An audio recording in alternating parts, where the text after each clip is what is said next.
पुस्तक का नाम है मैं मृत्यु सिखाता हूँ, सब 200 के हैं और इन लाइनों का थोड़ा-सा ध्यान से सुनिएगा और देखिए इन लाइनों में से आपको क्या चीज़ें समझ में आती है और क्या आप अपने जीवन में परिवर्तन लेके आते हैं।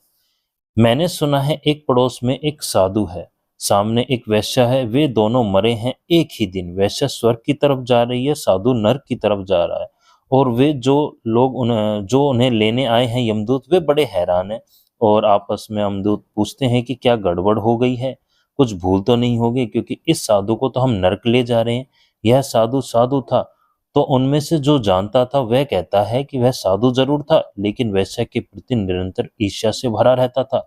निरंतर यह सोचता रहता था कि पता नहीं कौन सा राग रंग वहां चल रहा है, कौन सा सुख वहां मिल रहा है। वैश्या के घर से आते हुए वीणा के स्वर उसके प्राणों को कंपा देते थे।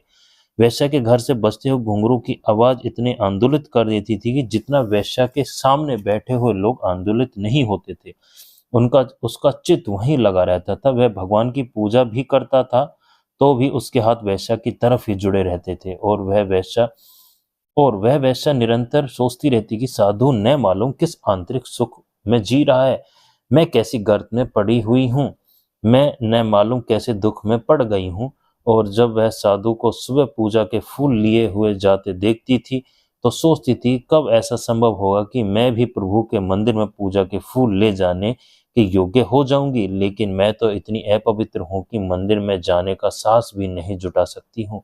और जब साधु के घर में पूजा का धुआं उठता था, पूजा के दीप जलते थे और पूजा की घंटियां बजती थी तो वैश्या किसी ध्यान में खो जाती थी जैसा साधु कभी नहीं खो पाता था।